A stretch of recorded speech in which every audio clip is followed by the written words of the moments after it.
Bismillahirrahmanirrahim. Assalamualaikum warahmatullahi wabarakatuh. Adik-adik semua, ya siswa-siswi kelas 11 IPS, mari kita bergabung di pelajaran sejarah minat ya pada bab 1 ya bersama saya Teuku Tiar Hardiansyah. Nah, untuk bab pertama ini mari kita bagi pada secara inti, kita akan bagi pada pertemuan 1 sampai 4, dan di sini akan Pak Tiar sampaikan secara ringkas tentang materi-materi yang akan disampaikan ya pada bab 1 ini. Nah, tema besarnya adalah kerajaan maritim pada masa Hindu-Buddha. Namun, Pak Tiar akan sampaikan di sini ya tidak hanya kerajaan maritim saja pada masa Hindu-Buddha yang akan kita bahas bersama, namun semua kerajaan Hindu-Buddha yang pernah ada di Indonesia atau ada di Nusantara. Nah, untuk itu mari kita fokuskan pikiran kita akan mulai pembahasan kita. Oke, pada intinya untuk pertemuan 1 kita akan bahas tentang masuknya Hindu-Buddha ke Indonesia. Nah, artinya secara ringkas intinya adalah masuknya Hindu-Buddha ke Indonesia tentu dibawa oleh orang-orang ya Hindu-Buddha yang sudah terlebih dahulu ada di India. Nah, di sini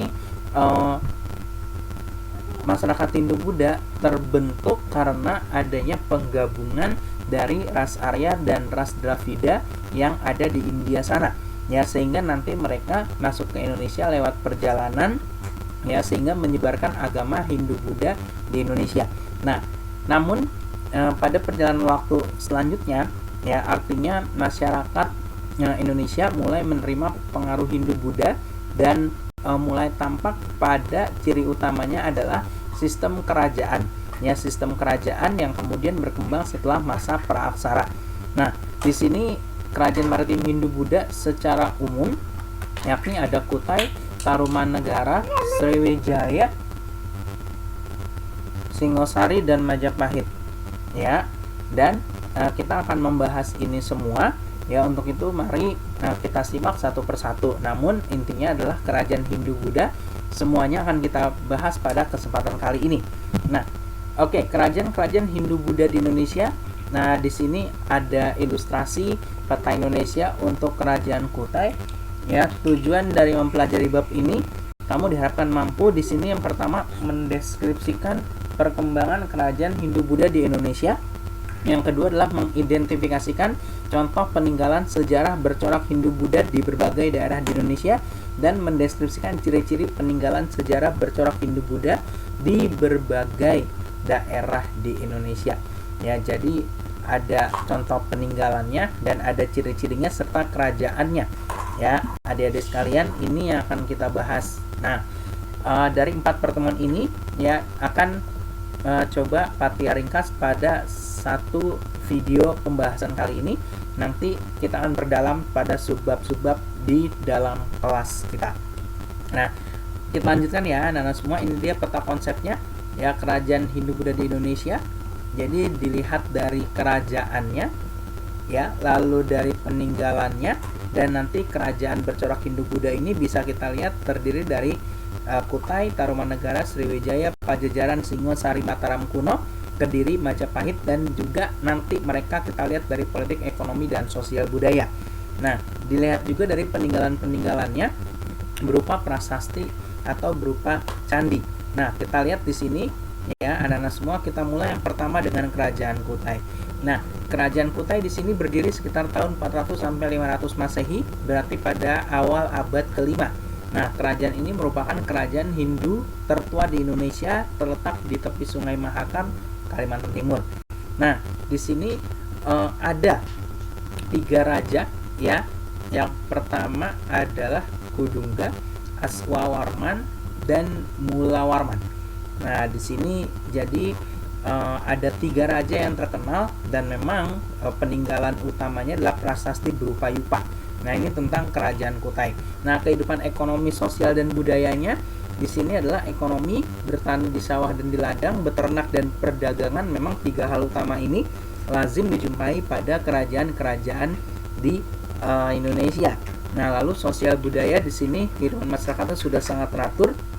Ada golongan Brahmana, Satria yang memang menganut agama Hindu dan masih terdapat masyarakat yang pastinya menjalani adat istiadat dan kepercayaan asli mereka, ya, baik berupa animisme maupun dinamisme, ya. Oke, percaya pada benda-benda dan roh-roh tentunya. Nah, ini kehidupan ekonomi, sosial, budaya di Kerajaan Kutai, dan peta kekuasaannya kita lihat di sini, ya, di Kalimantan, ya. Di sini tepatnya masuk kota Samarinda dan Balikpapan.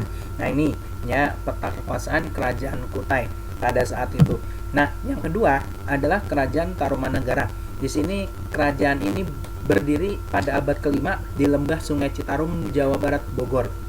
Nah, ini kerajaan Hindu tertua di Jawa, dan memang di sini sumbernya bisa kita lihat dari prasasti dan berita-berita dari pengembara Cina. Nah, raja terkenal di sini adalah Purnawarman karena memang ditemukan cerita atau bukti pada prasasti Ciareten, prasasti Jambu, dan prasasti Lebak. Ya, dan para ahli sejarah memperkirakan memang kerajaan ini hancur setelah diserang Sriwijaya sekitar abad ke-7, ya. Ini dia anak-anak sekalian. Lalu kehidupan sosial budayanya di sini adalah pertanian dengan sistem irigasi, perikanan air tawar, perdagangan, beternak, ya. Lalu sosial budayanya adalah di sini susunan masyarakat sudah teratur dan terdapat golongan Brahmana, Satria, ya, sebagai 2 dari 4 kasta yang ada di agama Hindu di India, dan mayoritasnya terdiri dari golongan petani, pedagang, pelaut juga ada, pemburu, peternak, dan memang nelayan. Nah, ini dia, ya, Kerajaan Tarumanegara. Nah, untuk pertemuan kedua kita lanjutkan, yakni pada Kerajaan Mataram kuno. Nah, Kerajaan Mataram kuno di sini intinya adalah, ya, ada 2, ya, ada 2 dinasti besar, ya, yang ada di Mataram kuno saat itu di Jawa Tengah bagian utara dan Jawa Tengah bagian selatan. Ada dinasti Sailendra, ya, dan memang di sini ada juga dinasti Sanjaya. Nah, artinya memang 2 raja itu, ya, 2 dinasti itu saling berkonflik. Nah, untuk itu maka memang di sini yang terkenal juga nanti akan ada perkawinan politik dari 2 dinasti tersebut, ya. Oke, nih Rakai Pikatan dan Pramoda Wardani, ya. Ini tentang kerajaan Mataram kuno, ya. Nah, lalu kehidupan ekonomi sosial budayanya di sini ekonomi seperti biasa, ya, ada pertanian, beternak, ada perdagangan juga. Perdagangan internasionalnya bagus. Ada yang bekerja sebagai pembuat kerajinan rumah tangga. Lalu kehidupan sosial budayanya, anak-anak semua kehidupannya sudah teratur dan terdapat, ya, ada orang asing yang menetap, ya, membayar pajak juga seperti warga pribumi, dan kediaman keluarga istana terpisah dengan para hamba sahaya, budak, dipisah tembok dengan rakyat. Nah, ini jadi memang gap sosialnya cukup terlihat, ya. Oke, dan memang yang terkenal juga di Mataram kuno adalah tentang pemindahan ibu kota Mataram kuno, ya, karena memang meletusnya Gunung Merapi, ya, karena meletusnya Gunung Merapi di Jawa Tengah. Nah, yang berikutnya adalah Kerajaan Sriwijaya. Ya, di sini raja terkenalnya adalah Raja Balaputradewa. Kerajaan Sriwijaya berdiri sekitar abad ke-7 Masehi. Nah, itu pusatnya awalnya di Muara Takus, Riau. Ada candinya sebagai bukti sejarah. Nah, akhirnya lama-lama di sini pindah pusat kerajaannya ke Muara Sungai Musi di Palembang, Sumatera Selatan. Nah, di sini merupakan kerajaan maritim yang luar biasa nih, Sriwijaya, dan juga masuk sebagai pusat penyebaran agama Buddha yang ada di Nusantara saat itu, ya, terutama di Sumatera. Ada guru besar agama Buddha di sana, Sakyakirti dan Dharmapala. Nah, ini luar biasa, ya, Kerajaan Sriwijaya sebagai kerajaan maritim juga dia sebagai kerajaan yang, ya, sebagai pusat penyebaran agama Buddha di Nusantara. Nah, ini kehidupan sosial ekonominya tentu ekonomi perdagangan internasional, pertanian, dan memang sebagai kerajaan maritim. Nah, ini, ya, oke. Untuk sosial budayanya sudah sangat majemuk dilihat dari memang komposisi masyarakatnya yang ada di kerajaan saat itu. Nah, yang berikutnya adalah Kerajaan Kediri. Ya, di sini intinya adalah Kerajaan Kediri dapat ditelusuri pada peristiwa pembagian wilayah Kerajaan Mataram kuno oleh raja terakhirnya, Raja Erlangga. Ya, kemudian dibagi 2 kerajaannya untuk 2 anaknya, yakni Kerajaan Panjalu dan Jenggala. Nah, terus ada perang saudara nantinya ya, akhirnya bisa bisa dihentikan oleh Jayaiswara. Akhirnya Panjalu dan Jenggala disatukan lagi menjadi Kerajaan Kediri. Nah, raja terkenalnya adalah Raja Jayabaya yang kemudian memiliki tulisan atau ramalan atau kita sebut Jangka Jayabaya atau penyebutan Jawa Jongko Joyoboyo. Nah, ini dia Kerajaan Kediri dan silsilahnya di sini ada ya. Oke, silsilah raja-raja Kediri yang memerintah ya dari tahun 1042 sampai nanti 1222 diakhiri oleh Kertajaya dan gitu ya. Nah, kehidupan ekonomi sosial budaya masih pertanian perdagangan dan masyarakatnya aman damai serta sering mengadakan pesta air maupun pesta gunung. Nah, ini peta kekuasaan Kerajaan Kediri yang diarsir berwarna putih. Nah, berikutnya adalah Kerajaan Singosari, didirikan sekitar tahun 1222 oleh Ken Arok. Nah, wilayah kerajaan ini adalah bekas Kerajaan Mataram kuno di Jawa Timur dan Kerajaan Kediri. Nah, artinya memang di sini latar belakangnya adalah pertempuran Ganter. Ya, Ken Arok berhasil ya memenangkannya dan menyatukan Kerajaan Kediri dengan Tumapel menjadi Kerajaan Singosari.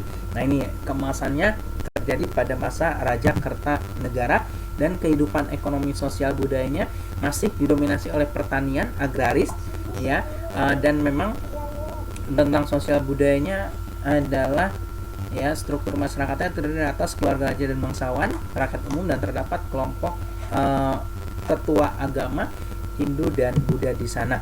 Lalu kalau untuk Kerajaan Pajajaran di sini adalah sumbernya, buktinya terkait dengan sejumlah kitab dan cerita ya, yang menunjukkan bahwa Kerajaan Pajajaran pernah ada dan raja-rajanya adalah Maharaja Jayabupati, Rahyang Niskala Wastu Kencana, Rahyang Dewa Niskala Sri Baduga Maharaja, Hyang Unisoro Ratu Samian atau Prabu Surawisasa, dan Prabu Ratu Dewata. Nah, ini peta kekuasaan Kerajaan Pajajaran yang kemudian meliputi Banten dan Jawa Barat. Nah, lalu yang berikutnya kita ke pertemuan ketiga tentang Kerajaan Majapahit. Di sini kerajaan bercorak Hindu yang terakhir dan terbesar adalah Kerajaan Majapahit. Nah, ini terletak di Sungai Brantas, Jawa Timur dengan pusatnya di daerah Tarik, Mojokerto. Kerajaan Majapahit didirikan oleh Raden Wijaya sekitar tahun 1293 Masehi ya, dengan dibantu oleh para pengikutnya. Dan memang pada masa Hayam Wuruk, Kerajaan Majapahit mengalami masa keemasan dan didampingi oleh Gajah Mada sebagai Mahapati. Nah, ini yang dia terkenal dengan Sumpah Palapa, yang dimana dia tidak akan memakan buah ya tertentu ya, buah maja ya, sebelum dia menyatukan Nusantara dalam genggaman Majapahit. Nah, ini dia ya tentang Kerajaan Majapahit, dan peta kekuasaannya luar biasa, meliputi hampir seluruh Nusantara ya, saat itu belum bernama Indonesia. Nah, ini Majapahit ya, bahkan bendera Majapahit yang merah putih kemudian ditetapkan sebagai bendera Republik Indonesia saat kemerdekaan Indonesia pada tanggal 17 Agustus 1945. Nah, anak-anak, berikutnya kita lihat peninggalan kebudayaan Hindu-Buddha di Indonesia.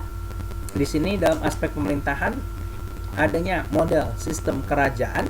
Dalam aspek sosial, karena memang pengaruh Hindu, masyarakat Indonesia terbagi atas kasta. Ya, di sini ada 4 kasta: kasta Brahmana, Satria, Waisya, dan Sudra.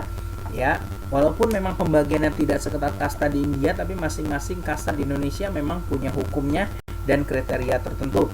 Dalam aspek budaya juga di sini masuknya pengaruh Hindu-Buddha dalam tanggalan yang namanya Tahun Saka. Nah, di sini peninggalan kebudayaan Hindu-Buddha di Indonesia ya, bisa anak-anak lihat ya, bisa adik-adik lihat. Nanti kita akan coba melihat materi ini lebih mendalam. Nanti kita akan berbagi tugas tentang penjelasan singkat tentang bangunan-bangunan atau prasasti-prasasti dan karya sastra yang ditemukan ya di sebaran kerajaan Hindu-Buddha di Indonesia. Nah, lalu peninggalan kebudayaan bercorak Hindu di Indonesia, kita lihat ini Candi Hindu. Nah, Candi Hindu biasanya berfungsi sebagai makam para raja. Nah, ini ya candi-candi yang bercorak Hindu. Ada Candi Prambanan, Candi Jago, Candi Gedong Songo, Candi Dieng, penataran, dan seterusnya. Nah, ini kita bisa lihat nanti ciri-cirinya seperti apa, kita akan bahas. Nah, kalau yang peninggalan kebudayaan bercorak Hindu ada lagi di sini, ada candi Hindu, ada 3 bagian utama, burloka, bagian kaki candi, burvaloka, tubuh candi, dan svarloka, atap candi. Nah, masing-masing melambangkan ya tentang maknanya sendiri-sendiri. Dan juga di dalam dinding candinya ada relief-relief yang memang menggambarkan situasi kerajaan atau masyarakat saat itu, atau cerita-cerita kepahlawanan tertentu. Nah, itu ya. Dan untuk pertemuan keempat, kita lanjutkan dengan peninggalan kebudayaan bercorak Hindu di Indonesia. Nah, artinya sementara itu hasil-hasil sastra peninggalan Hindu umumnya memiliki ciri menceritakan hal-hal keagamaan dan kepahlawanan. Ya, misalkan ke kisah-kisah Gatot Kaca, ya, kepahlawanan dari Gatot Kaca, atau banyak lagi ya karya-karya sastra yang dihasilkan. Nah, ini ya. Lalu yang berikutnya juga ada candi-candi peninggalan sejarah yang bercorak Buddha, umumnya hanya berfungsi sebagai tempat pemujaan saja. Di sini contoh yang terkenal adalah Candi Borobudur. Nah, candi-candi Buddha di Indonesia di sini ada 3 tingkatan, Kamadhatu, Rupadhatu, dan Arupadhatu, yang masing-masing menggambarkan kehidupan manusia dari awal lahir hingga dia nanti meninggal dunia. Nah, ini. Lalu, ini dia adik-adik sekalian sering ditanya pada soal ya, ciri-ciri candi di Jawa Tengah seperti apa sih? Kalau bentuk bangunan tambun, atapnya berbentuk undakan, puncaknya berbentuk ratna atau stupa, ya, gawang pintu dan relung berhiaskan kalamakara, reliefnya timbul agak tinggi, letak candi di tengah halaman dan kebanyakan terbuat dari batu andesit. Nah, ini ciri-ciri candi di Jawa Tengah. Ciri-ciri candi Jawa Timur, bentuk bangunan ramping, ya, atapnya berupa perpaduan tingkatan, puncaknya berbentuk kubus, ya, dan makara tidak ada, dan pintu relung hanya ambang batasnya saja yang diberikan kepala kala. Nah, ini reliefnya timbul sedikit saja, letak candi di belakang halaman dan kebanyakan menghadap ke barat, serta kebanyakan terbuat dari batu bata. Nah, itu dia anak-anak semua ya, ikhtisar atau ringkasan pertemuan 1-4 yang akan kita bahas secara mendalam pada pertemuan-pertemuan berikutnya ya, di pembelajaran kita pada pelajaran sejarah pemilihan kita pada kesempatan kali ini. Nah, untuk itu selamat belajar, sukses selalu ya anak-anak semua. Wassalamualaikum warahmatullahi wabarakatuh.